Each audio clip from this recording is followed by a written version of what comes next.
பெரியார் இருந்த காலகட்டத்துல எந்த ஒரு தமிழர்களுமே பார்ப்பனியத்தை எதிர்த்து குரல் கொடுக்கவே இல்லையா? அப்படி வலுவா குரல் கொடுத்தவர் பெரியார் மட்டும் தானே. பெரியாரு எதுக்காக எடுத்து குரல் கொடுத்தாரு? தமிழருடைய நலனுக்கா, அவங்க நலனுக்கா? மூட நம்பிக்கைகளை ஒழிக்கணும், கடவுள் மறுப்பு ஒழிக்கணும், சாதிகளை ஒழிக்கணும். பெரும்பான்மை மக்களை உள்ளடக்கிய பறையர்குடி மக்களை ஏன் திராவிடத்துக்குள்ள எடுத்துக்கல? பெரியார் பறையர்குடி மக்களுக்கு பேசுறது என்ன? சூத்திரனுக்கு தான் பேசுற ஒழிய பஞ்சமனுக்கு நான் பேசின பேச்சு எடுத்து காட்டுற தரவுகளோட எடுத்து தர. ஏன் அவனை மட்டும் தனியா கொண்டு போய் ஆதி திராவிடன் ஏன் பிரிக்கிற? அப்ப இழிவை உருவாக்குறது யாரு? நீங்களா மத்தவங்களா?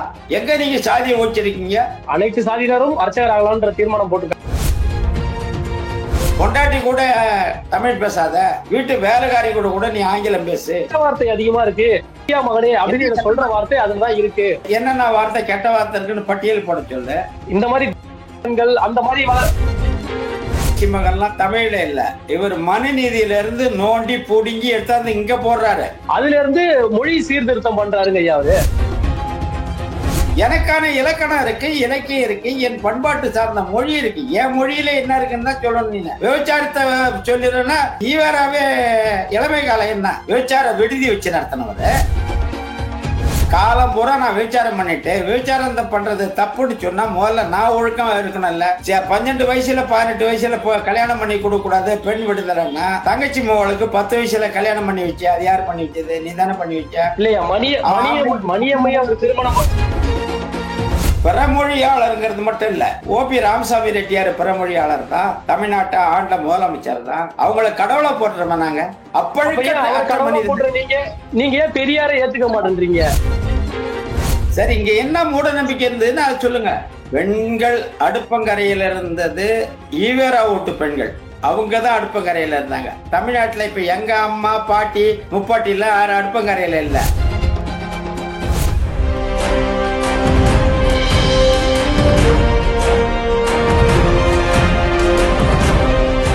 குளோபல் 360 நேயர்களுக்கு வணக்கம். இன்று நம்முடன் இணைந்திருப்பவர் தமிழ் தேசிய ஆதரவாளர், வரலாற்று ஆய்வாளர் திரு சாரங்கபாணி அவர்கள். வணக்கம் சார். குளோபல் 360 நேயர்களுக்கும் பயந்தழி வாழ்கின்ற தமிழ் சொந்தங்களுக்கும் எனது வணக்கத்தை உரித்தாக்குகின்றேன். ஒரு முதல் கேள்வியா ஒண்ணு உங்ககிட்ட வைக்கலாம்னு நினைக்கிறேன். ஏன்னா தமிழ் தேசிய ஆதரவாளர்கள், உணர்வாளர்கள் பெரியாரை ஏன் வெறுக்கிறீங்க, ஏன் எதிர்க்கிறீங்க? அது ஒரு முதல் கேள்வியா உங்ககிட்ட வைக்கலாம் அப்படின்ட்டு ஒரு ஆசை. தமிழ் தேசியத்தினுடைய ஆணிவேர் எங்க இருக்குங்கிறத நம்ம இன்னும் புரிஞ்சுக்கல. தமிழர் தேசியத்தினுடைய ஆணிவேருங்கிறதே மெய்யியல் அடிப்படையில ஆசிவகத்துக்குள்ளதான் அது அடங்கி இருக்கு. நீங்க ஆசிவகத்தை மீட்டெடுக்காம தமிழ் தேசியத்துக்கான ஒரு மெய்யியலை கொண்டு வர முடியாது. தமிழ் தேசிய மெய்யியலை பன்னெடுங்காலமாக அழிக்க வேண்டும் என்று திட்டமிட்ட ஆரியம் ஆசிவக சித்தாந்தத்துக்கு எதிர்மனையானதுதான் வேதாந்தம். அந்த வேதாந்த கருத்தியலை இங்கே உட்புகுத்த முயன்று அது படையெடுப்பு மூலம் மௌரிய படையெடுப்பில் துவங்கி அது தோல்வி கண்டு கிமு 3ஆம் நூற்றாண்டு அளவில் படையெடுப்பு இல்லாமலேயே ஒரு பண்பாட்டு ஊடுருவல் தமிழகத்துக்குள்ளே நடக்கிறது. அதன் விளைவாக தான் ஆசிவக மெய்யியல் கூறுகள் பல்வேறு பிரிவுகளாக பிரிக்கப்பட்டு 6 வகை சாக்கதம், சௌமாரம், காணாதிபத்தியம், சைவம், வைணவம், இப்படி 6 வகை சமயங்கள் பிரிக்கப்பட்டு சைவத்துக்குள்ளாலேயே பல்வேறு ஒரு நூற்றுக்கணக்கான 50க்கும் மேற்பட்ட உட்பிரிவுகள்லாம் சமய கூறுகளுடைய தமிழருடைய சித்தாந்தத்தை சிதைக்கிறது. அதன் பிறகுதான் 7ஆம் நூற்றாண்டிலிருந்து இங்க சைவ பெருவளர்ச்சி, வைணவம். இப்ப சைவத்தினீங்கன்னா பாதி சித்தாந்தம் இருக்கும், ஆசிவகம் இருக்கும், பாதி வேதாந்தம் இருக்கும். இந்த காலப்போக்கில்தான் அது வளர்ந்து வருது. அப்ப ஆரிய நேரடியா படையெடுக்க முடியாத ஒரு காலகட்டத்துல பண்பாட்டு ரீதியா ஊடுருவி தமிழ் மன்னர்களையே வேதாந்த கருத்தியலுக்கு மாத்திடுறாங்க. அந்த காலகட்டத்தை நம்மளுடைய மெய் செஞ்சிடுது, தமிழர் பண்பாட்டு கூறுகள் சிதைவுறுது.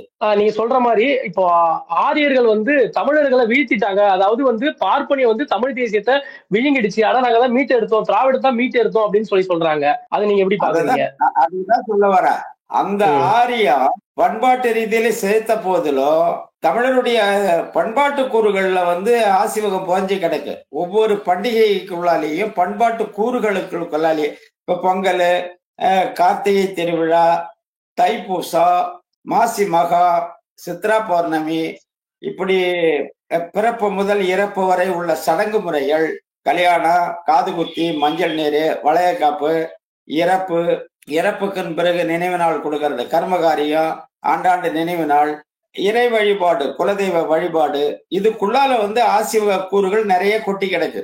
இதெல்லாம் எந்த வேதாந்தத்தாலேயும் ஆரியத்தாலேயும் வீழ்த்த முடியல. அப்ப அதெல்லாம் என்ன பண்றாங்கன்னா, புராணங்களை எழுதி அதனுடைய தத்துவியல கருத்தியலை மாற்றிடுறாங்க. இப்ப அது உள்ளால ஆசிவகம் தான் இருக்குங்கிறது மக்களுக்கு தெரியல. எடுத்துக்காட்டா சொல்லணும்னா, பூநூல் நம்மளுது தமிழ் சான்றோருக்கு உள்ளது, அத அவங்க எடுத்து போட்டுக்கினாங்க. பூநூலை முதல்ல தமிழ் பண்டாரங்கள் தான் பயன்படுத்தி இருந்தாங்களா? தமிழ் பண்டாரங்கள்ல தமிழ் அந்தணர்கள், அந்தணர், சான்றோர், பார்ப்பார், ஐயர்ங்கிறதெல்லாம் குறிப்பா இன்னைக்கு பறையர்குடி மக்களுக்கு உள்ள பட்டப்பெயர் அது. தமிழர் கொடியில முற்காலத்துல அறிவர் கொடி பறையர் கொடி, அதை புரிஞ்சுக்கணும். அறிவர் கொடி, ஒரு அரசன் ஆட்சி செய்யறான்னா அரசனுக்கு மதியுரைஞராக ராஜகுருவாக இருந்த நிலையில் இருந்தவர்கள் ஆசிவக பெருஞ்சித்தர்கள். அவங்க எல்லாம் பெருஞ்சித்தர்களா இருந்தவங்க, வானியல் ஆய்வாளர்கள். அவங்களுடைய படிநிலை அதுல பாத்தீங்கன்னா 9 நூல் இருக்கும், 3 முடிச்சு இருக்கும், ஒவ்வொரு முடிச்சிலையும் 3 நூல் இருக்கும். அப்ப ஆசிவகத்தினுடைய 3 பள்ளிகளை அவங்க கடந்தவங்க. ஆசிவக பள்ளி 6 படிநிலை, அந்த 6 படிநிலை தான் இன்னைக்கு நீங்க வச்சிருக்கீங்க. துவக்கப்பள்ளி, இடைநிலை பள்ளி, உயர்நிலை பள்ளி, மேல்நிலை பள்ளி, இளங்கலை, முதுகலை, 6 பிரிவு பள்ளி வச்சிருக்கீங்க. 18 ஆண்டு கல்வி வச்சிருக்கீங்க. இதுதான் அன்னைக்கு ஆசிவகத்திலே இருந்தது. பொதுக்கல்வி 9 ஆண்டு வச்சிருக்கீங்க. அந்த 9 ஆண்டு முடிச்சுட்டு அடுத்த 9 ஆண்டு பயணிக்கிறவங்களுக்கு கொடுக்கப்பட்ட பட்டம் தான் பூநூல் பட்டம். அதுல 9 நூல் இருக்கும். இது முழுக்க முழுக்க தமிழ் அந்தணர்களுடையது. அந்தணர், சான்றோர், பார்ப்பனர்லாம் தமிழ் பெயர்கள், தமிழர்களுக்கு சான்றோர்களுக்கு கொடுக்கப்பட்ட பெயர்கள். இப்ப அந்த பிராமணர்கள் எடுத்துக்கினாலும் நம்ம ஒரு ஆய்வு பண்ணி அது நம்மள்தான்னு கண்டுபிடிக்கவாது முடியுது. பிராமணர்கிட்ட பூநூல் இருக்கிறதால அதை ஆய்வு பண்ணி நம்மளுதுதான், நம்ம தான் அதை சான்றோர்களுக்கு நம்ம அளிக்கணும்னு ஆய்வு பண்ணவாது முடியுது. இப்ப திராவிடர் என்ன பண்றாங்க, பூநூலே அறுக்கிறாங்க. அப்ப பூநூலை அறுக்கும் பொழுது அப்படி ஒண்ணு இருந்ததாவோ, அது எதுக்காக பயன்படுத்தப்பட்டதுங்கிறதோ, அதுக்கான வரலாற்று தடயங்களும் அது தமிழருக்கு உரியதுங்கிறத நம்ம ஆய்வு பண்ணவே முடியாது, தடயமற்றிடும். இப்ப நீங்க பூநூலை திராவிடர்கள் அறுக்குறாங்க அப்படின்னு சொல்றீங்க. இந்த கடவுள் நம்ம வழிபடுறதுல இருந்தாலே நம்ம சாதி உருவாகுது.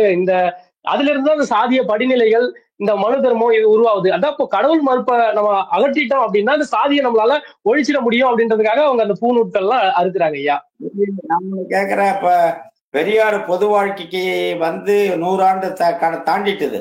இப்ப வேங்கை வயல்ல நிக்குது. இப்ப பெரியாரின் சாதி ஒழிப்பு என்ன கொடுத்திருக்கு? பெரியார் தமிழர்கள் சாதிய மனப்பான்மையில இருந்து வெளியே வரலீங்களா? ஏன் வரல? இப்ப உன் கையில பெரியாருடைய தொண்டங்கிட்ட 57 ஆண்டு காலம் ஆட்சி இருக்குங்க. பெரியார் ஆட்சி, திராவிட முன்னேற்ற கழகம், அண்ணா திராவிட முன்னேற்ற கழகம், 2 பெரியாருடைய வாரிசு. 1/2 நூற்றாண்டுக்கு மேல ஐயா, பெரியார் அவர்கள் கிட்டத்தட்ட ஒரு 20 ஆண்டுகளாகவே எழுதியிருக்காரு, பேசியிருக்காரு, கடவுள் மறுப்பை பேசியிருக்காரு, சாதிய ஒழிப்பை பேசியிருக்காரு, பெண்ணிய விடுதலை பத்தி பேசியிருக்காரு, பிளஸ் மூட நம்பிக்கைகளை ஒழிச்சிருக்காரு. இந்த மாதிரி பரப்பி இருக்காரு. அவரால் முடிஞ்ச அளவுக்கு அவருடைய வேலைகளை சரியா செஞ்சுட்டு போயிருக்காருயா. அப்ப அதை சரியான நம்ம தமிழர்கள் பயன்படுத்தலையா? அதுதான் இப்ப பெரியாருடைய தனி மனித தாக்குதல் விட பெரியாருடைய தத்துவ ரீதியான தாக்குதலுக்கு நம்ம போறோம்னாக்கா, நீங்க ஒவ்வொன்றுக்கும் ஒரு பதிவு எடுக்கணும். ஒரே பதிவில எல்லாத்தையும் விடை கொடுக்க முடியாது. பெரியாரின் பெண் விடுதலை, அது ஒரு பதிவு போடணும். அவர் கொடுத்த பெரியார் பெண் விடுதலை கருத்தியல் என்ன, இன்று சமூகத்தில் அது எவ்வாறான விளைவுகளை ஏற்படுத்தி இருக்கிறது, சாதி ஒழிப்பு அவர் கொடுத்த கருத்து என்ன, அதனுடைய விளைவு, இன்றைய விளைவு என்ன, இன்றைக்கு எந்த நிலையில அது ஒழிக்கப்பட்டிருக்கிறது, குடிப்பெயர் தான் ஒழிக்கப்பட்டிருக்கு. பெயருக்கு பின்னால் உள்ள குடிப்பட்டா, இப்ப சாரகபாணி படையாட்சின்னா படையாட்சி ஒழிஞ்சிருக்கு. ஆனா முன்னிலும் சாதிய வன்மம் கூடி இருக்கு. நான் சின்ன பிள்ளையா இருக்கும் போதே எங்க வீட்டுல யாராவது வந்தா உள்ள ஓடி அப்பா கிட்ட, செட்டியார் மாமா வந்திருக்காரு, மோலையார் தாத்தார் வந்திருக்காரு, உடையார் சித்தப்பா வந்திருக்காரு, ஆசாரி பெரியப்பா வந்திருக்காருன்னு சொல்லியிருக்கோம். அப்ப அந்த மாதிரி ஆரியம் உள்ள படையெடுத்து வர முடியாத பண்பாட்டு ரீதியா தமிழினத்தை சிதைக்கும் போது ஆரியத்தினுடைய படைப்பிரிவு தான் வடுகம். அந்த வடுக படைப்பிரிவு தான் நேரடியா கிபி 1366 காலகட்டத்துல விஜயநகர படையெடுப்புங்கிற பேர்ல தமிழகத்தினுடைய ஆட்சி அதிகாரத்தை படையெடுப்பு மூலம் கைப்பற்றினாங்க. எந்த பிராமணர்களும் தமிழ்நாட்டுக்குள்ளால படையெடுத்து வரல. இந்த விஜயநகர பேரரசுங்கிறது யாருன்னா இன்னைய திராவிடம் பேசுறாங்களே இவங்களுடைய தாத்தா தான். இதை முதல்ல புரிஞ்சுக்கணும். அப்ப இந்த விஜயநகர பேரரசு காலத்தில் தான் அணி அணியா பிராமணர்களை ஆந்திராவில இருந்து கொண்டு வந்து தமிழர்களுடைய குடிவழி இருந்த பெயர்களை சாதி வழியாக்கி மனுநீதியில் உள்ள வர்ணாசிரம கட்டமைப்புக்குள்ளால 4 வருணத்துக்குள்ள கொண்டாந்து வச்சது. இது எல்லாத்தையும் பண்ணி முடிச்சது வந்து விஜயநகர பேரரசு காலத்துல. தமிழ் மன்னர்களும் வந்து பின்பற்றி இருக்கிறாங்க. நம்ம பார்ப்பனிய ஆட்களை வந்து தமிழ் மன்னர்கள் வந்து ஆலோசகராக பயன்படுத்தி இருக்கிறாங்க. நான் முதல்ல சொன்னேன் 7ஆம் நூற்றாண்டிலேயே உச்சம் பெற்றதுன்னு சொன்னா 7ஆம் நூற்றாண்டுல சைவ பயணம் வரும் பொழுதே தமிழ் மன்னர்களும் வேதாந்த கருத்தியலுக்கு உள்வாங்கப்பட்டு மாறி தமிழ் தேசிய கருத்தியல் அதாவது ஆசிரியத்துக்கு ஏர்நிலைப்பட்டாங்கன்னு சொன்னேன். ஆனா அந்த காலகட்டத்துல வளர்ந்திருந்தது வந்து உச்சம் பெறல. உச்சம் பெற்றது அப்ப தமிழ் மன்னர்கள் காலத்துல இல்லையா, பிராமண ஆதரவு இல்லையானா இருந்தது, அதை மறுக்கல. ஆனா உச்சம் பெற்றதோ வருணத்துக்குள்ளால பாகுபடுத்தப்பட்டதும் இந்த குடிகளை சாதிகளை ஆக்கினதும் சாதியா நிலைநிறுத்தி நீ என்ன தொடக்கூடாது, உன்னை விட நான் கீழே என்னை விட நீ மேல இந்த கட்டமைப்பு எல்லாம் உருவாக்கப்பட்டது. அது இறுக்கம் பெற்றது விஜயநகர ஆட்சி காலத்துல. நீங்க விஜயநகர ஆட்சி காலத்துல ஒவ்வொரு மன்னனுடைய அரசு எப்படி நடந்தது என்ன தனியாது பதிவு போடும், அப்ப தெரியும் உங்களுக்கு பிராமணியத்தினுடைய ஆதிக்கம் எப்படி இருந்ததுன்னு. அப்ப இந்த நிலையில இருந்து இந்தியா விடுதலை பெறுது, ஐரோப்பிய ஆங்கிலேயன் கைக்கு வருது. ஆங்கிலேயன் கையில இந்தியா ஆட்சியில இருக்கும் பொழுது விஜயநகர ஆட்சியினுடைய பாளையங்கள் ஒழிக்கப்பட்ட பிறகு அவங்களுக்கு கீழே இருந்த பிராமணர்கள்லாம் உழைப்பு இல்லாம இனிமே அவங்க எப்பயுமே அரசரைச்சி பழைக்கிறவங்க, அரசுக்கு அட்வைசரா அப்ப அந்த நிலையில இருக்கிறவங்க, உடல் உழைப்பு நாடாத ஒரு சமூகம். அப்ப அவங்க என்ன பண்றாங்க, ஆங்கிலேய அரசு நச்சு போறதுக்கு படிக்கிறாங்க, ஆங்கிலம் படிக்கிறாங்க, வேலை வாய்ப்புல போறாங்க. அவங்க எல்லாமே வேலை வாய்ப்புல போகும்போது இவங்க இந்த பாளையக்காரர்கள் ஜமீன்கள்ல என்ன பண்றாங்க, நம்மள்ட கீழே இருந்தவன் இன்னைக்கு அவன் படிச்சுட்டு மேல போய் உத்தியோகத்துல இருக்கானே, உத்தியோகத்தை பூரா அவன் எடுத்துக்கிறான்னு. அப்பதான் பிராமணர் அல்லாதார் சங்கம் 1916 காலகட்டத்துல கட்டமைக்கப்படுது. அதுல இருந்து நீதி கட்சியினுடைய 20ல இருந்து 37 வரைக்கும் பாத்தீங்கன்னா முழுக்க 3 அமைச்சர்கள் முக்கிய அமைச்சர்கள். மத்த எல்லா அமைச்சருமே முழுக்க பார்த்தா தெலுங்கர்கள் தான் இருப்பாங்க. தமிழர்கள் அதுல ஒரு ஆளு கூட இருந்ததில்லை. இடையில சுப்பராய வந்தாங்க, அது சுயேட்சையா வந்த ஆட்சி. திராவிடப்ப 56ல மொழிவழி தேசிய மாநிலம் உருவாடுவது மெட்ராஸ் ஸ்டேட்ல இருந்து பிரிஞ்சுடுறாங்க. இதுக்கு பிறகு அங்க திராவிடம் எதுக்கு அப்படின்னா, இங்க போனவங்க போக மீதி பிறமொழியாளர்கள் தங்கி இருக்காங்க. இது தங்கி இருத்தல்ங்கிறது எல்லா மாநிலத்திலயும் இருக்கு, கலந்து கட்டி இருக்கு. இப்ப தமிழர்களும் கர்நாடகாவில இருக்காங்க, ஆந்திராவில இருக்காங்க. இப்படி ஒவ்வொரு மொழிவழி தேசிய இப்போ நீங்க வந்து தமிழர்கள் தான் வந்து ஆரியர்களை எதிர்த்தாங்க அப்படின்னு சொல்றீங்க. ஆனா அந்த காலகட்டத்துல பெரியார் இருந்த காலகட்டத்துல எந்த ஒரு தமிழர்களுமே வந்து பார்ப்பனியத்தை எதிர்த்து குரல் கொடுக்கவே இல்லையா அப்படி வலுவா. ஆனா அப்படி வலுவா குரல் கொடுத்தவர் பெரியார் மட்டும்தானே.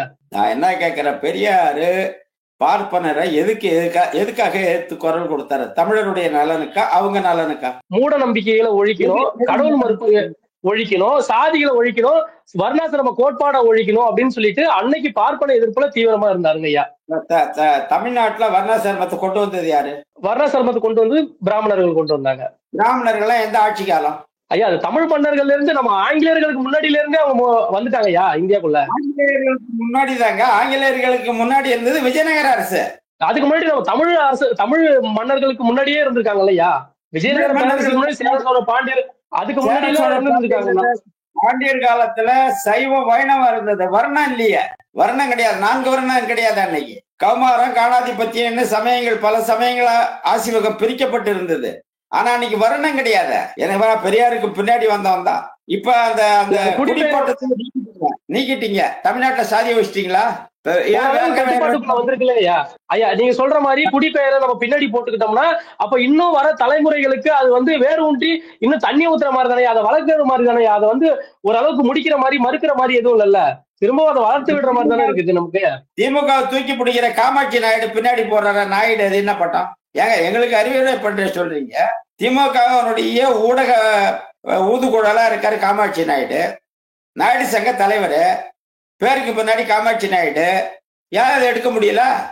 ஐயா ஒரு சிலர் செய்யற தவறுனால வந்து நம்ம முற்றிலுமா வந்து திராவிடம் வந்து தமிழ்நாட்டுக்கு எதுவும் செய்யல அப்படின்னு நம்ம ஊரை கட்டிட முடியாதுங்க ஐயா. நான் என்ன சொல்றேன்னா, தமிழருடைய குடிப்பட்ட நீக்கப்பட்டதுக்கு அடிப்படை காரணமே என்ன தெரியுங்களா? இப்ப நான் வந்து சட்டமன்ற வேட்பாளரா நிக்கிறேன், நாளைக்கு நிக்கிறேன். என் பேருக்கு பின்னாடி குடிப்பட்டத்தை போட்டு நான் நிக்கிறேன். புரியுதுங்களா? சாரங்கபாணி படையாச்சி அப்படின்னு போட்டே நிக்கிறேன். பெரும்பாலும் எங்க குடி சார்ந்த படையாச்சி சேர்ந்தவங்க நம்மால் தான் நிக்கிறான்னு ஓட்டு போடுவான். இந்த குடி சாராதவங்களும் அவன் நெல்லாளன்ட்டு பிற குடிமக்களும் ஓட்டு போடுவாங்க. இங்க படையாச்சின்னு போட்டாலோ, மோலியாருன்னு போட்டாலோ, செட்டியாருன்னு போட்டாலோ, உடையாருன்னு போட்டாலோ, பறையர்னு போட்டாலோ, தேவேந்திர குல வேளாளர்னு போட்டாலோ, நாடார்னு போட்டாலோ, முத்தரையர்னு போட்டாலோ, இது எல்லாமே தமிழர் குடிங்கிறது நம்மளுக்கு தெரியும். நம்மளால ஒருத்தவங்க ஆட்சிக்கு வரட்டும்னு வாக்களிப்பான். ஆனா கோபால்சாமி நாயுடுன்னு நீ போட்டினியா, அப்ப தெளிவா தெரியுது நீ யாருன்னு. நாயுடு போடுறாங்க. குடிப்பெயர் போடுறதுனாலயோ இல்ல இன்னொரு பிரச்சனை, குடிப்பெயரை போடுறதுனாலயோ ஒருத்தவங்கள ஒடுக்குற மாதிரி, ஆதிக்கம் செலுத்துற மாதிரி ஒரு மனநிலை ஏற்படாது. அது உயர்ந்த சாதி அப்படின்ற எண்ணங்கள்ல நமக்கு சொல்லுங்க எப்படி குடிப்பெயர் போட்டாக்க எப்படி ஆதிக்கம் செலுத்தும்? இப்ப வர்ணாசிரம கோட்பாடு படி பார்ப்பன உயர்ந்தவன், அதுக்கப்புறம் சத்திரிய, அதுக்கப்புறம் சூத்திர, அதுக்கப்புறம் சில வர்ணங்கள், 4 வர்ணங்கள் இருக்கு. அந்த வர்ணங்கள் அடிப்படையில நம்ம தான் உயர்ந்தவன், படையாச்சி அப்படின்னு நீங்க போடுறீங்க. அப்படி படையாச்சின்னு போடும்பொழுது நம்ம மனதுல வந்து ஒரு உயர்ந்தவன் அப்படின்ற மாதிரி ஒருத்தவங்களை தாழ்ந்தவன் அப்படின்ற எண்ணங்கள் நமக்கு வராதா? சரி, தமிழர் குடியில எந்த குடி தாழ்ந்த குடியா சொல்லுங்க. இல்ல, எந்த குடியும் தாழ்ந்த குடி நம்ம சொல்ல வரலையா? அப்படி நம்ம எதுவும் சொல்ல வரல. அப்புறம் எப்படி தாழ்மான பண்ண வருது? தமிழர் குடியில எந்த குடியும் தாழ்ந்த குடி கிடையாது. தாழ்மான பன்மை எப்படி வருது? திராவிடம் தானே ஊட்டி விட்ட. முதல்ல நீ திராவிட இயக்க கட்டினவன் தமிழ் குடியில பெரும்பான்மை மக்களை உள்ளடக்கிய பறையர் குடி மக்களை ஏன் திராவிடத்துக்குள்ள எடுத்துக்கல? பெரியார் பறையர் குடி மக்களுக்கு பேசுறது என்ன? நான் பேசுறது பூரா எங்களுக்கு தான் பேசுறேன்னாரு, எங்களுக்கு தான் பேசுறேன்னாரு, சூத்திரனுக்கு தான் பேசுறேன் வழிய பஞ்சமனுக்கு நான் பேசல, உங்களுக்காக நான் எதுவும் பண்ணல. பேசின பேச்சு எடுத்து காட்டுறேன், தரவுகளோட எடுத்து தரேன். அப்ப பஞ்சமர்னு ஒரு குடிய, தமிழ் குடியில பெரும்பான்மை குடிய நீ தெலுங்க, கன்னடம், மலையாளி, தமிழ எல்லாரையும் திராவிடனுக்குள்ளால சேர்க்க முடியுது. அந்த திராவிட பட்டியல்ல எங்க பறையர் குடி மக்களுக்கு இடமே இல்லையா? ஏன் அவனை மட்டும் தனியா கொண்டு போய் ஆதி திராவிடன் ஏன் பிரிக்கிற? அப்ப இழிவை உருவாக்குறது யாரு? நீங்களா மத்தவங்களா? எங்க நீங்க சாதியை வச்சிருக்கீங்க? அனைத்து சாதியினரும் அர்ச்சகர் ஆகலாம்ன்ற தீர்மானம் போட்டிருக்காங்கல்ல. ஏங்க என் கோயில்ல பிராமணர் என்னைக்கு இங்க உள்ள வந்துடுவாங்க? விட்டாந்து விட்டது விஸ்வநாத நாயக்க, பழனி பண்டாரத்துல இருந்தவங்கள, தமிழ் பண்டாரம் இருந்தவங்கள எல்லாம் வெளியே தூக்கிட்டு பிராமணர்களுக்குள்ள கொண்டாந்து உள்ள போட்டது. அது ஏன் நீங்க அந்த விஜயநகர ஆட்சி காலத்தையே பேச மாட்டேங்கிறீங்க திராவிடர்கள்? இன்னைய சமூக சீர்கேடுக்கு, தமிழகத்துல உள்ள தமிழ் இனத்தின் சமூக சீர்கேடுக்கு கல்வி அறிவியின்மை, சாதிய பாகுபாடு, வர்ணாசிரம ஒடுக்குமுறை, பெண்ணிய ஒடுக்குமுறை, இந்த அத்தனைக்கும் மூல காரணமே விஜயநகர ஆட்சிங்கிறான். பச்சே சொல்லணும்னா தெலுங்கர் ஆட்சி தான் இதை பண்ணிச்சு. அப்ப தெலுங்கர்களே நீங்க வந்து அதை முறியடிப்போங்கிறீங்க. இது எப்படி? இப்படி பேசுறதுனால ஒரு இனவாதம் உருவாகாதீங்கயா. நான் என்ன சொல்றேன், தமிழ் அரசர்கள் இனவாதத்தை நீங்க எது இனவாதம்? அப்ப ஆந்திராவில போய் நான் உட்காந்துக்கின்னு தமிழன் தாண்டா ஆந்திரா வாழணும்னு சொன்னா அது எப்படி விட்டுருவீங்களா? கர்நாடகத்துல போய் உட்காந்துக்கின்னு கன்னடம் தான், தமிழன் தான் கர்நாடகா ஆளணும் அப்படின்னு பேசிட்டு வெளியே வர முடியுமா? அப்ப அங்க பேசினா அது இனவாதம் இல்லையா? நீங்க இங்க வந்து பேசி தமிழனை நீங்க ஒடுக்கிறது இனவாதம் இல்லையா? முறைப்படி நான் மொழிவழி தேசிய இனம் பிரிச்சாச்சு. இந்தியாவுல அந்தந்த மாநிலத்தை அந்தந்த மொழிவழி தேசிய இனத்துக்காரன் ஆள்றான். உண்மையா இல்லையா? போயிட்டு தமிழர்கள் வந்து தொழில் தொடங்குறாங்க, வேலை வாய்ப்புல இருக்கிறாங்க, நல்லா மேம்பட்டு வாழ்றாங்க இல்லையா? அவங்களும் அதே மாதிரி இந்திக்காரங்க இங்க வராங்க, நம்மளும் அங்க போறோம். இது வந்து ஒரு வறுமைக்காக தான் அவங்க வேலைக்கு வராங்களே ஒழிஞ்சு மற்றபடி வந்து எந்த ஒரு நோக்கமும். கேள்வி எப்படி தெரியுமா? ஏன் தமிழன் எந்த மாநிலத்துல போய் ஆள்றா சொல்லுங்க ஐயா. இப்ப கணியன் பூங்குன்றார், யாரும் ஊரே யாவரும் கேளீர் அப்படின்னு சொல்லியிருக்காங்க. நம்ம இந்த மாதிரி பேசினா அது சரியா வருங்களா? அது நான் அதை தாங்க சொல்றேன். யாதும் ஊரே யாவரும் சொல்லிட்டாரு இல்ல, உடுங்களா ஆந்திராவை நாங்க ஆள்றோம். முதல்ல இந்தியா யாருது தெரியுமா? ஆசிய கண்டமே தமிழர் நிலப்பரப்பு. 5000 ஆண்டுகளுக்கு முன்னாடி ஒட்டுமொத்த ஆசிய கண்ட தமிழர் நிலப்பரப்பு. எப்படி அது தமிழர் நிலப்பரப்பு இன்னைக்கு வந்து திருப்பதியும் போய் சுருங்கி இருக்கு தெரியுமா? மொழி போனதால் தான். ஒவ்வொரு பகுதியிலையும் ஆரிய ஊடுருவன பிறகு சமஸ்கிருத மொழி தமிழ் மொழியோடு சேர்ந்து வட்டார வழக்கு மொழி தோன்றுது. இன்னைக்கு தமிழ்நாட்டிலே கொங்கு மொழி வேற இருக்கும், சென்னை மொழி வேற இருக்கும், கன்னியாகுமரி மொழி வேற இருக்கும், மதுரை மொழி வேற இருக்கும். இப்ப கன்னியாகுமரி ஆள் வந்து நேரா சென்னையில வந்து பேசினாக்கா டக்குன்னு உங்களுக்கு பேச்சே புரியாது. பேசுறது தமிழ் தான். ஒரு பொருளுக்கு 2 சொல்லு உண்டு. அதுல ஒரு சொல்ல கன்னியாகுமரி ஆளு பயன்படுத்துவாங்க, சென்னை ஆளு வேற ஒன்ன பயன்படுத்துவாங்க. அதை சொல்லும் போது புரியாது. நம்ம அன்னையில இருந்து மொழியை தமிழை பேசியிருக்கிறதால நம்ம தமிழா. அவனை இனத்தால பார்த்தா நம்ம இனத்தை சேர்ந்தவன் தான் எல்லா மொழிக்காரனும். அப்ப தமிழ் மொழி பேசும் மக்கள் சுருங்க சுருங்க மண்ணும் சுருங்குது. இறுதியா ஒரு 500 ஆண்டுகளுக்கு முன்னாடி சேர நாடும் போகுது. அங்கேயும் மொழி கலப்பு. மலையாளம், தமிழ்ல இருந்து மலையாளம் தோன்றுது. அப்ப அங்கேயும் போச்சு. நம்மளாலே வேற மொழி பேசும்போது இப்ப திராவிடம் வந்து என்ன பண்ணுச்சு, என்ன தமிழன்ல இருந்து தமிழை நான் மாத்திச்சு. பொண்டாட்டி கூட தமிழ் பேசாத, வீட்டு வேலைக்காரி கூட கூட நீ ஆங்கிலம் பேசு. ஆமாங்க ஐயா, பெரியார் சொன்னாரு, ஏன் தமிழ் மொழிய காட்டு மிராண்டி மொழி அப்படின்னு சொன்னாருன்னா, அது கல் தோன்றா முன் தோன்றா காலத்தில் மூத்த மொழி. அதுல கரடுமுடான சொற்கள் தீய சொற்கள் அதிகமா இருக்கு, கெட்ட வார்த்தை அதிகமா இருக்கு. மகனே அப்படின்னு சொல்ற வார்த்தை அதுலதான் இருக்கு.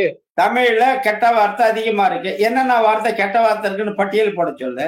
இந்த மாதிரி அந்த மாதிரி அதாவது கெட்ட வார்த்தை தமிழ்ல கெட்ட வார்த்தைகள் அதிகமா இருக்கு, அதனால அது கரடுமுரடான மொழியா இருக்கு அப்படின்னு சொல்லி அதுல இருந்து மொழி சீர்திருத்தம் பண்றாருங்க ஐயா. அவரு தேசி மகன்லாம் தமிழ்ல இல்ல, இவர் மனுநீதியில இருந்து நோண்டி புடுங்கி எடுத்தாந்து இங்க போடுறாரு. மனுநீதி ஆரிய வர்த்தம், உத்தரப்பிரதேசத்தினுடைய மொழி அது, அந்த அவங்களுக்கான நூலு. நீ ஏன் போய் பாகிஸ்தான் கிட்ட இருந்து புத்தகத்தை எடுத்தாந்து வச்சுன்னு ஆய்வு பண்ணி அதை ஏன் ஊர்ல கொடுக்குற? எனக்கான இலக்கணம் இருக்கு, இலக்கியம் இருக்கு, என் பண்பாட்டு சார்ந்த மொழி இருக்கு. என் மொழியில என்ன இருக்குன்னு தான் சொல்லணும். நீ விபச்சாரத்தை சொல்லிடுறேன்னா ஈவராவே இளமை காலம் என்ன விபச்சார விடுதி வச்சு நடத்தினவரு. ஐயா, எந்த ஒரு தனி மனிதனோட வாழ்க்கையுமே நம்ம ஒரு பாடமா எடுத்துக்க போறது. அவங்க பின்பற்றின தத்துவத்தை மட்டும் தானே நம்ம பின்பற்றணும். நான் சொல்றேன், காலம் பூரா நான் விபச்சாரம் பண்ணிட்டு விபச்சாரம் பண்றது தப்புன்னு சொன்னா முதல்ல நான் ஒழுக்கமா இருக்கணும்ல.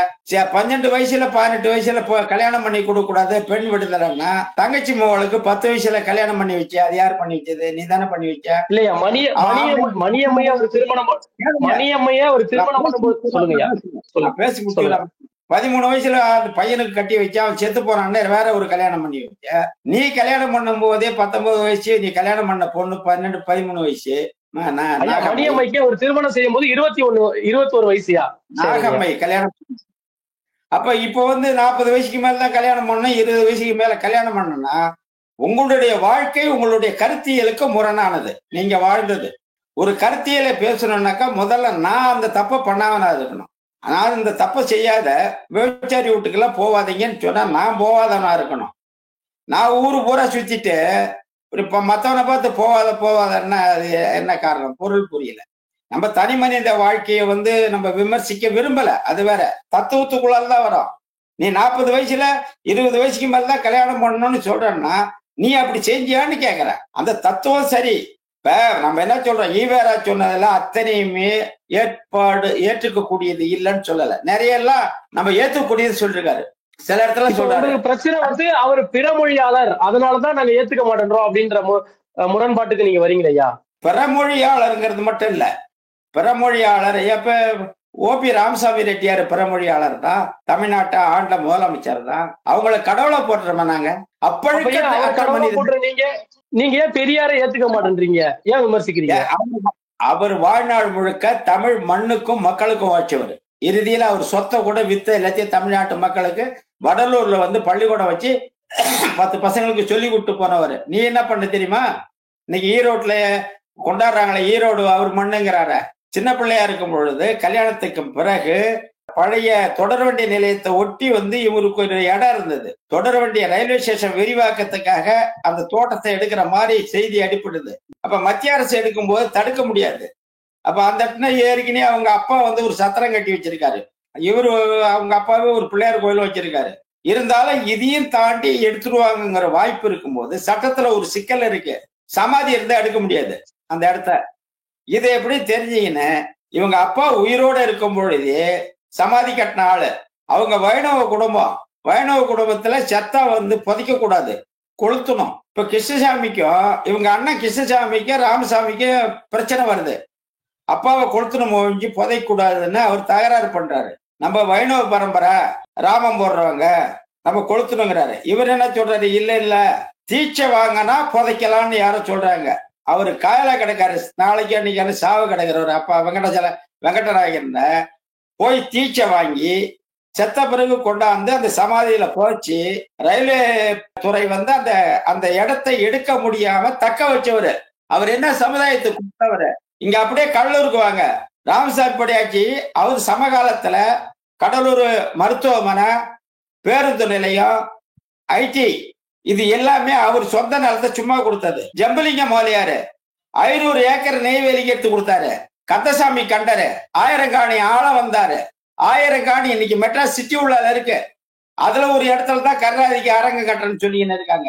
1000 காணியை எழுதி வச்சுட்டு போனாரு. கண்டிப்பா ஐயா, ஒரு தலைவர்கள் வந்து பல சொத்துக்களை வந்து மக்களிடம் கொடுக்கணுமா, இல்ல பல தத்துவங்களை வந்து மக்களிடம் கொடுக்கணுமா? நமக்கு நான் என்ன சொல்றேன், தமிழருக்கு பண்ணாருங்கிறியா, அதுதான் சொல்றேன். இப்ப இவங்க எல்லாம் பண்ணிட்டு போனாங்க, சொத்தையே வாரி விட்டு போனாங்க. நீ அந்த சொத்தை கூட நீ சிக்கனம் பண்றதுக்கு அப்புறம் வந்து உயிராருக்கு போய் சமாதி கட்டுற. இவ்வளவு இருந்த தமிழர் வந்து முட்டாளதானே இருந்தா? அறிவாளியா இல்லாம இருந்தானா? அறிவாளியா விழிப்புணர்வு ஊட்டினாருங்க ஐயா. முட்டாளதானே இருந்தா தமிழர் மூட நம்பிக்கை இல்ல, அழகு குத்தி புரியல. சரி, இங்க என்ன மூட நம்பிக்கை இருந்ததுன்னு அதை சொல்லுங்க. ஐயா, நீங்க வந்து இப்ப கணவன் இறந்த உடனே உடன்கட்டை ஏறுதல் சொல்லி மனைவிகள் இருந்தது. அந்த உடன்கட்டை ஏறுதல் சட்டத்தையே உடைத்தவர் இல்ல அவரு. பெண்களை வந்து அடுப்பாங்கரையிலேயே வச்சிருந்தீங்க. அவங்களை கொண்டுட்டு போய் படிங்க, நீங்க வந்து கலெக்டர் ஆகுங்க, நீங்க வந்து விஓ ஆகுங்க அப்படின்னு சொல்லி கொடுத்துருவாரு. பெண்கள் அடுப்பங்கரையில இருந்தது ஈவேரா வீட்டு பெண்கள், அவங்கதான் அடுப்பங்கரையில இருந்தாங்க. தமிழ்நாட்டுல இப்ப எங்க அம்மா பாட்டி முப்பாட்டில அடுப்பங்கரையில இல்ல. காலையில எழுந்திரிச்சு வயல்வெளியில வந்து கணவனுக்கு இணையா கூட வந்து விவசாய வேலை பார்த்தவங்க, மம்முட்டி பிடிச்சி வெட்டினவங்க, அண்டை கழிச்சவங்க, கொல்லியில இருந்து கம்புக ஒரு வண்டியில தூக்கி போட்டு வண்டி ஓட்டி கொண்டாந்து இறக்கினவங்க, எப்படி அவங்கள அடுப்பங்கரையில இருந்தாங்கிற? சமைக்கிறதால அடுப்பங்கரையில இருந்தாங்க.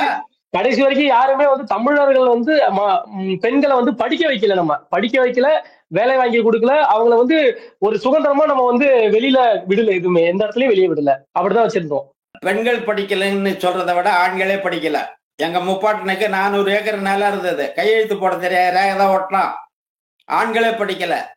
ஆண்கள் படிக்காததுக்கு யார் காரணம்? அதையா வெளியே சொல்ல ஈவேரா? குலக்கல்வி அதையும் வந்து எதிர்த்து போராடி இருக்காருங்கய்யா. எதை எதிர்த்து போராடி இருக்காரு? குலக்கல்வின்னா என்னன்னு தெரியுமா அவருக்கு? எந்த இடத்துல ஈவேரா இந்த தமிழ் சமூகம் படிக்கப்படாம ஆக்கணத்துக்கும் சாதியா பிரிக்கப்பட்டதுக்கும் விஜயநகர தெலுங்கர் ஆட்சி தான் காரணம்னு எங்கேயாவது ஒரு வரி சொல்லிருக்காரா? மனுநீதி, புராணம், இதிகாசம், தமிழ் இலக்கியங்கள் எல்லாத்தையும் நோண்டி நோண்டி ஆய்வு பண்ண இவருக்கு இது தெரியாதா? இந்த தமிழ் சமூகம் யாரால கெட்டுது அப்படிங்கிறது ஈவேராவுக்கு தெரியாதா? அதையா நீ சொல்லல? பெண்கள் படிக்கலங்கிற, ஆண்கள் நாங்கதான் ஆளே படிக்கலையே, பொம்பளைங்க படிக்கிறது. அந்த காலத்துல வந்து உங்க தாத்தா அவங்களெல்லாம் படிக்காம வைக்கிறது அந்த பார்ப்பனிகள். நீங்க கோயிலுக்கு போங்க, மூட நம்பிக்கைகளை பின்பற்றுங்க, யாரும் வந்து கல்விக்கு போயிடாதீங்க, பள்ளிக்கூடத்துக்கு போயிடாதீங்க, கல்லூரிக்கு போயிடாதீங்க அப்படின்னு சொல்லிட்டு பார்ப்பனியும் நம்மள இந்த மாதிரி திருப்பி வச்சிருந்தாங்க. அதெல்லாம் உடைச்சுதாயா நம்மள வந்து மானமும் அறிவும் மனிதனுக்கு அழகு அப்படின்னு சொல்லி நம்ம பகுத்தறிவை ஊட்டி சுயமரியாதையை ஊட்டி நம்ம வளர்த்து எடுத்திருக்கிறாரு. சரி, எந்த இடத்துல பிராமணியம் வந்து கோயிலுக்கு போங்க, பள்ளிக்கூடம் போகாதீங்கன்னு சொல்லிட்டு இல்லையா? பறையர்கள் வந்து கல்வி கற்க கூடாது அப்படின்னு சொல்லிட்டு பார்ப்பனியே சொல்லுது. பறையர்கள் கல்வி கற்க கூடாதுன்னு மறுத்தது மகேந்திரவர்ம காலத்துல துவங்கி கிபி 7ஆம் நூற்றாண்டுல துவங்கி அது இறுதியா முற்று பெற்றது விஜயநகர ஆட்சி காலம்னு சொல்ற. உங்க காலத்துலதான் எல்லாம் முடிஞ்சது. நீங்க பெண்ணடிமைங்கன்னு சொல்றீங்கல்ல. விஜயநகர நாயக்க, தஞ்சாவூர் நாயக்க மதுரை சுக்கநாத நாயக்கன்ற போர் தொடுத்து சாகும் பொழுது 300 பெண்கள், அவன் அரண்மனையில இருந்த பணிப்பெண்கள், அவன் மனைவிமார்கள் உட்பட 300 பேரை அறையில போட்டு நான் செத்தாக்கா வெடிமருந்து வச்சு கொளுத்துடுங்கன்னு சொன்னான். அதே மாதிரி வெடிமருந்து வச்சு கொளுத்துனாங்க. இப்ப இந்த பெண் வதையெல்லாம் நீங்க ஏன் எடுத்து பேசல? இதை விட இங்க தமிழ்நாட்டுல என்ன பெண் வதை அதிகமா நடந்து போச்சு? கீழ்வன்மணியில 40 பேர் எரிக்கும் போதெல்லாம் சாதிய சமத்துவ புரட்சி அங்கவல்லிய ஐயா, அவர் கீழ்வன்மணியில என்ன சொல்றாருன்னா, நீங்க கூலி உயர்வு கேட்காதீங்க, பண்ணையர்கள்ட்ட லாபத்துல இருந்து பங்கு கேளுங்க அப்படின்னு தான் சொல்றாரு அவரு. இப்ப நீங்க வந்து உற்பத்திங்கும் போது ஒரு பொருள் உற்பத்தி பண்றீங்க, தொழிற்சாலை வச்சிருக்கீங்க, ஒரு செருப்பு தைக்கிற தொழிற்சாலைன்னு வச்சுக்கோ. ஒரு நாளைக்கு எவ்வளவு தொழில் செருப்பு தைக்கிறோம், முதலீடு எவ்வளவு, லாபம் எவ்வளவு, இதுக்கான ஒரு நிர்வாகம் இருக்கு. அங்க ஒர்க்கர் கேட்டகரி இருக்கா, சூப்பர்வைசர் கேட்டகரி இருக்கா, போர்மேன் கேட்டகரி இருக்கா, அபிஷியல் டிபார்ட்மெண்ட் இருக்கு, பர்ச்சேசிங் இருக்கு, சேல்ஸிங் இருக்கு, இப்படி பிரிச்சு வச்சிருக்கா. அப்ப முதலீடு எவ்வளவு, சேல்ஸ் எவ்வளவு, கெயின் எவ்வளவு தெரியும். விவசாயத்துல போய் 1000 காணி ஆளையாருன்னா பண்ணையாரு, அந்த 1000 காணியிலும் வேலை செய்யறது விவசாய குடிமக்கள். இவங்களுக்கு காணிக்க இவங்களுக்கும் உரிமை கிடையாது. இப்ப நான் இத்தனை 1000 வந்து இதுக்கு ஏறு ஓட்ட கொடுத்த, களப்பறிக்க இவ்வளவு கொடுத்த, உரம் போறதுக்கு இவ்வளவு கொடுத்த, மருந்தடிக்கிறதுக்கு இவ்வளவு கொடுத்த. இப்ப நீங்களே தான் அளந்திருக்கீங்க, 1000 மூட்டை வந்திருக்கு. மூட்டைக்கு விலை போட்டா நான் செலவு பண்ண காசுக்கு பார்க்கும்போது எனக்கே 500 ரூபாய் கைய பிடிக்குது. இப்ப இந்த கைய பிடிக்கிறதால ஏற்கனவே 4 படி போட்ட உங்களுக்கு 3.5 படி தான் போடுவோம்பா. எப்படி லாபத்துல கணக்கு? இப்ப ஈவேரா என்ன பொருளாதாரம் படிச்சுட்டு விவசாயத்துல போய் லாபத்துல கூலி கேட்கறதுனா பைத்தியக்காரன் தான். நல்லது. உற்பத்திங்கிறது இப்ப சோப்பு தயார் பண்றவங்க கூட அவன் உற்பத்திக்கு விலையை அவன் நிர்ணயிக்கிறான். இப்ப வேளாண்மை குடி உற்பத்திக்கு விலையை அவங்க நிர்ணயிக்க முடியுதா? நெல் விளைவிக்கிறாங்க, விலையை அவங்கள நிர்ணயிக்கிறாங்க, அரசாங்கம் தானே நிர்ணயிக்குது. அப்ப நீங்க இவர் சொன்ன அந்த கருத்தை முரண். ஒரு எழுத்தறிவு இல்லாத அப்பாவி மக்களுக்கு, உடல் உழைப்பு கொடுக்கிற மக்களுக்கு எது லாபம் எது நஷ்டம் என்னங்க தெரியும்? எம்ஏ பொருளாதாரமா படிச்சுட்டு வந்து அங்க கொஞ்சில களை வெட்டிக்கினே நெல் அறுத்துனா லாப நஷ்டம் பேசுறதுக்கு? ஐயா சாமி 4 படி கொடுத்தீங்க ஐயா, பத்தல ஐயா, இன்னும் ஒரு 6.5 படி சேர்த்து கொடுங்க ஐயா. அவன் கொஞ்சில இறங்கலன்னா, அவன் சேத்துல காலை வைக்கலன்னா நீ சோத்துல கை வைக்க முடியாது. இல்ல நிலம் ரெக்கார்டு தான் உன் பேர்ல, முழுக்க தமிழ நிலம். அது தமிழர் அவங்க யாரு அந்த கொஞ்சில விவசாயம் பண்ணானா அவன் பாட்ட நிலம், அவன் தெரிந்து நீங்க புடுங்கின நிலம் ரெக்கார்டு பூர்வமா. அவன் சொந்த நிலத்திலே அவன் உழைக்கிறான். 1/2 படி கூலி கேட்டதுக்கு சரி தரப்பா, ஒரு 1/4 படி தரப்பா. அவனாலதானே நீ பணக்காரனா இருக்கீங்க. அவன் இந்த நிலத்துல இறங்கலன்னா நீ எப்படி பணக்காரன்? உனக்கு அன்னைக்கு உற்பத்தி இன்னையாட்ட இண்டஸ்ட்ரியல் உற்பத்தி கிடையாது, வேளாண் உற்பத்தி தான். அந்த வேளாண் உற்பத்தி இல்லைன்னா நீ ஜமீன்தாரா இருக்க முடியாது, பண்ணையாரா இருக்க முடியாது, நரோட்ல நிக்கணும். அப்ப உன்னை பண்ணையாராக்கி உன்னை கடவுளா நினைச்சு உன் காலில் விழுந்து குமர்ற ஒரு மக்களை ஊரோட வச்சு கொளுத்த எப்படிப்பா உனக்கு மனசு வந்தது? என்ன அப்படி என்ன அவங்க பண்ணிட்டாங்க? நீ திங்கிற சோத்துல என்ன மண்ணள்ளி போட்டாங்க?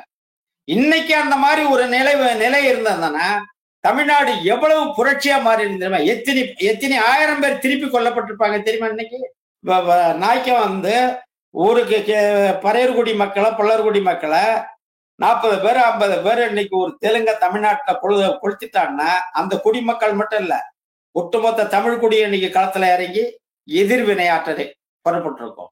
அப்ப அப்படி இருக்கும் போது ஒரு ஒட்டுமொத்த தமிழ்நாட்டுக்கு நான் தான் தமிழனுக்கு கோவணம் கட்டி விட்டா, பொம்பளைக்கு பூரா நான் தான் ரவுக போட்டு விட்டா, அடுப்பு ஊதியம் எடுத்து அந்த நான் தான் ஆணவஞ்சம் எழுத வச்சா, இவர் இல்லைன்னாக்கா அங்க தமிழ்நாட்டிலேயே ஒண்ணு இல்லைன்னு சொல்றானுல்ல. அந்த தலைவர் என்ன அன்னைக்கு கருத்து போட்டாரு, என்ன அதை எதிர்த்து போராட்டம் பண்ணாரு? இல்லைங்கய்யா, இன்னைக்கு இந்த அளவுக்கு நம்ம விமர்சனம் செய்யற அளவுக்கு நம்ம பெரியார அவர் அந்த அளவுக்கு செஞ்சிருக்காரு. ஆனா அன்னைய காலகட்டத்துல தமிழ் ஆட்கள் யாருமே இல்ல எதையும் எதிர்த்து போராடுறதுக்கு. அப்படி போராடுறது அதை கேட்கிறாருல, அவரே கேட்கிறாருல, யாரு வரா? நான் தமிழை காட்டுமராண்டி மொழின்னு சொல்லி பல ஆண்டுகளா பேசிட்டு இருக்கேன், என்கிட்ட வாதம் பண்றதுக்கு யாரு வரா அப்படின்னு கேட்டா அப்ப யாருமே போகல இல்லைங்களையா தமிழ் ஆட்கள் யாரும். அது அன்னைய காலம் அன்னைய காலத்தை உங்களுக்கு தெளிவா தெரிஞ்சீங்கன்னா தெரியும். தமிழர்கள் எல்லாமே விஜயநகர ஆட்சிக்கு பின்னாடி தமிழர் குடிகள் எல்லாமே தமிழருங்கிறதே மறந்துட்டான். அதை முதல்ல தெரிஞ்சுக்கணும். முதலியாருங்க 1000 காணி, அந்த உடையாறு முதலியார் அந்த மாதிரி 1000 காணிக்கு சொந்தக்காரரா இருந்தவங்களும் அப்ப 4 பேர்ல தான் நிலம் இருந்தது. தமிழ் குடியில பிள்ளைமார்கள்டையும் முதலியார் உடையார்கிட்டயும் இருந்தது, ரெட்டி நாயுடு கிட்டையும் பிராமணர்கிட்டையும் இருந்தது. சதுர்வேதி மங்கல நிலங்கள்லாம் இதெல்லாம் நான் சொல்றது நிலங்கிறது 1000கணக்கான ஏக்கர் பண்ணையாருங்கிறது. அதுக்கு கீழே இருந்த அத்தனை குடியும் இப்ப அவங்க எல்லாம் ஒரு குடி. புரியுதா உங்களுக்கு? பிராமணரு, ரெட்டி நாயுடு, பிள்ளைமாரு, மோலியாரு அவங்க எல்லாம் எப்படி ஒரு குடியா வராங்கன்னா அவங்க எல்லாம் ஜமீன் பரம்பரை. அந்த லிஸ்ட்ல ஒன்னா வராங்க. அங்க தமிழன் தெலுங்கு எல்லாம் பார்க்கல. கீழே வரும் பொழுது இவன் பூரா சூத்திரா பஞ்சமா, இவன் உழைக்க வர்க்கம். இந்த உழைக்க வர்க்கத்துக்குள்ளாலதான் இந்த சாதியை புகுத்தனது. நீ படையாச்சி, அவன் பறையா, அவன் உன்னை விட கீழே, நீ அவனை விட மேல.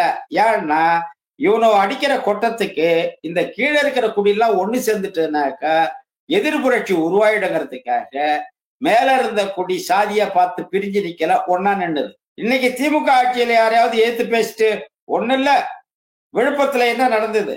அந்த வெள்ளத்துல பாதிக்கப்பட்ட மக்களை வலி வேதனை தாங்க முடியாம பட்டி கிடந்தவன் இன்னைக்கு வராற ஒரு அமைச்சரு அப்பயே ஏதாவது இந்த ஒரு உதவி பண்ணிக்கலாமான்னு ஏதோ ஒரு அம்மா அந்த கோபத்துல அந்த தண்ணியை மேல அரைச்சிட்டுது, வெள்ளை சட்டை போட்டு வந்திருக்காங்க.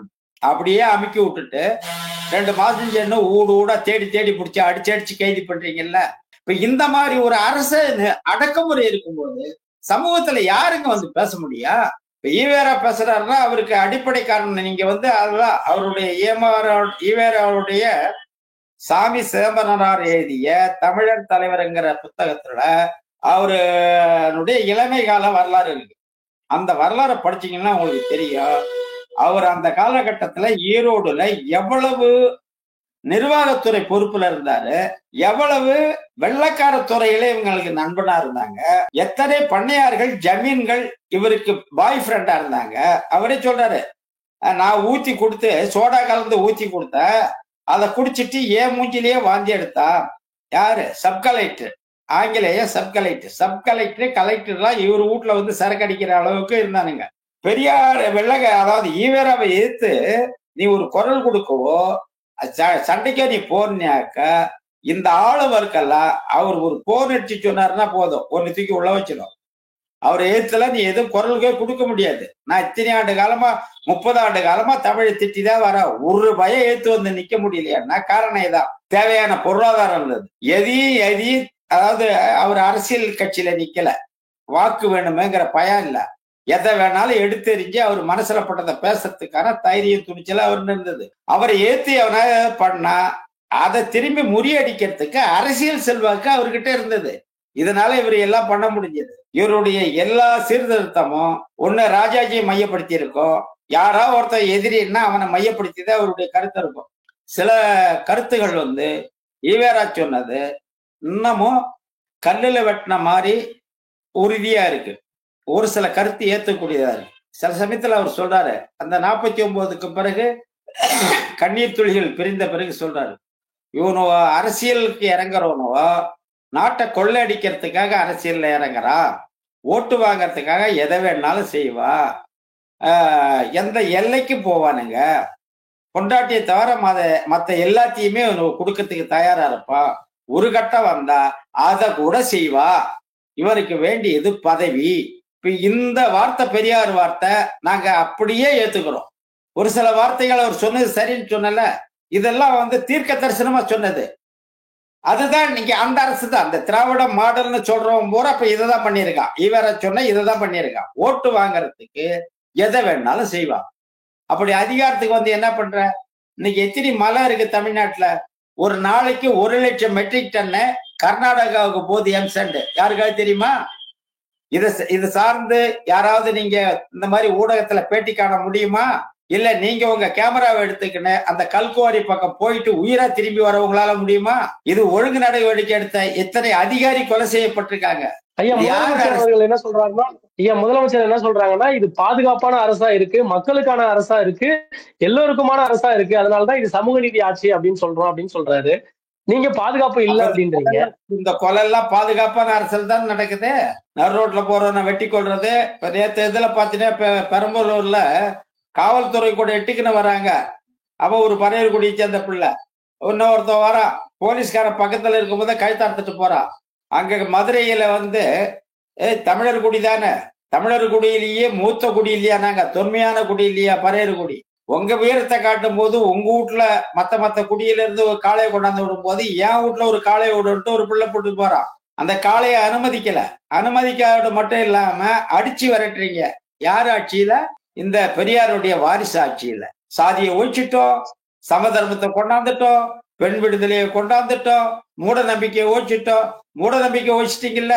முதலமைச்சர் பெரியாருடைய வாரிசு அண்ணா, அண்ணாவின் வாரிசு கலைஞருடைய வாரிசு இன்றைய முதல்வர் மு.க. ஸ்டாலின் அவர்கள். இந்த வாரிசு வீட்டை போய் கொஞ்சம் பாட்டுவாங்க, உங்க கேமராவை தூக்கின. மூட நம்பிக்கை எவ்வளவு ஒழிஞ்சிருக்கு பாருங்க. அத்திவரதர் கோயில்ல 5 நாளா தவம் கிடக்காங்க, அவங்க சுத்தாத கோயில் இல்ல. அப்ப மூட நம்பிக்கை, பெரியாரின் மூட நம்பிக்கைங்கிறது வெற்றி பெற்றுதான் தோல்வி அடைஞ்சுதான். நீங்க மத்தவனை விட்டுருங்க, சைவவாதிகள் இருக்காங்க, வைணவவாதிகள் இருக்காங்க, காலகாலமா சாமி பக்தனா இருக்கிற குடும்பத்தெல்லாம் விட்டுடுங்க, தமிழ் குடும்பத்தை விட்டுடுங்க. உங்க பகுத்தறிவு குடும்பம் இருக்குல்ல, உங்க பகுத்தறிவு குடும்பத்துக்கு உள்ளாலேயே பிராமணர்கள், நீங்க சொல்றீங்களா பாப்பான்னு, அவனை கூட்டாந்து வச்சு கால கழுவுறீங்களே பாவம் போவ, அவனை கொண்டாந்து வச்சு சமஸ்கிருதத்துல மந்திரம் சொல்றீங்களே, வீட்லயே கோயில் கட்டி வச்சு படைக்கிறீங்களே. உங்க மூட நம்பிக்கை ஒழிப்பு எங்க நின்றுக்கு பாத்தீங்களா? அப்புறம் எங்க மூட நம்பிக்கை ஒழிப்பு? உங்க சாதிய ஒழிப்பு. வேங்க வயல்ல குடிக்கிற தண்ணியில மலத்தை கலக்கிற அளவுக்கு சாதியம் நிக்குதா? சாதியை ஒழிச்சிட்டீங்களா? உங்க பெண்ணடிமை ஒழிப்பு. இன்னமும் விரும்பின பொண்ணை கல்யாணம் ஒரு பொண்ணு பண்ண முடியல, விரும்பணும் கூட பேசியிருக்க முடியல. அதை போட்டோ எடுத்து போய் அதை வச்சு மிரட்டி இன்னொருத்த கெடுக்கிறான் அந்த பிள்ளைய. அந்த குற்றவாளியை கண்டுபிடிக்கிறதுக்கு இன்னை வரைக்கும் முடியல. ஏன்னா குற்றவாளி உங்காளா இருந்தாக்கா அதை மறைச்சிடுவீங்க. ஒரு காவல்துறை டிஐஜிபி இன்னைக்கு புகார் கொடுத்துருக்காங்க. அவங்க அறை அலுவலகம் பத்தி எரிஞ்சிருக்கு. காவல்துறை டிஐஜிபிக்கே இங்க பாதுகாப்பு இல்லை. ஒரு செய்தியை வெளியே சொன்னாங்க, தேர்வு ஆணையத்துல இடஒதுக்கீடு சரியா பின்பற்றப்படலைன்னு சொல்லிட்டாங்க. நீங்க காசு வாங்கின்னு கண்டவனுக்கு எல்லாம் போடுறீங்கன்னு. இது நீதிமன்றம் விசாரணைக்கு உட்படுத்த சொல்லிச்சு. உடனே அவங்கள கொலை பண்றதுக்கு ஆளை அனுப்பி அங்க தீ வச்சு எரியுது. நாங்க எப்படிப்பட்ட அரசியல் இருக்கணும் தெரியுதுங்களா? ஒண்ணு இல்ல, இந்த திராவிட அரசு குறிப்பா இன்னும் 10 ஆண்டு காலம் தமிழ் மண்ணை ஆண்டுதுன்னா இங்க தமிழருங்கிற ஒரு இனத்தை நீங்க தேடி பிடிக்கணும். தமிழுங்கிற ஒரு மொழிய நீங்க தேடி பிடிக்கணும். இன்னைக்கு பள்ளியில இல்ல, எந்த பிள்ளைகளும் இன்னைக்கு பேச முடியல. ஆங்கில கலவாத ஒரே ஒரு சொல்லு எந்த பிள்ளையாலையும் பேச முடியல, எந்த வயதானவர்களாலையும் பேச முடியல. உங்களுக்கு அம்மா ஊருக்கு கொடுத்த செய்திய ஆங்கிலத்துல எழுதுறான். அம்மா ஏஎம்எம்ஏ போட்டு தமிழ் எழுத்து போட தெரியல பிள்ளைங்களுக்கு. தமிழ் போச்சு. தமிழ் இனம் சிறுக சிறுக இந்த முன்னாடி வந்த 1000 ஆண்டு காலம் 500 ஆண்டு காலுக்கு முன்னாடி வந்த தெலுங்கர்கள் பிற மொழியாளர்களை விட்டுடுங்க. இன்னைக்கு எவ்வளவு பேர் உள்ள இறங்கின்னு இருக்கா? திருப்பூர் போங்க, ஈரோடு போங்க, கோயம்புத்தூர் போங்க, ஒவ்வொரு இடத்துலயும் இன்னைக்கு வடநாட்டுக்காரன் இங்க இருக்கிற வேளாண் தொழிலையும் தொழிற்சாலை சார்ந்த தொழில்களையும் செய்வதற்கு தமிழர்கள் தெம்பற்றவர்களாக ஆகிவிட்டார்கள். அந்த ஆள் பற்றாக்குறையை நிறைவு செய்யதான் அணி அணியா வட இந்தியர்கள் வந்து கொண்டிருக்கிறார்கள். அடுத்த ஒரு காணொளியில் மீண்டும் சந்திப்போம். 360 ஊடக நேயர்களுக்கும் வையந்தழுவி சொந்தங்களுக்கும் எனது வணக்கத்தை நன்றியை உரித்தாக்கிக் கொள்கிறேன். நன்றி, வணக்கம்.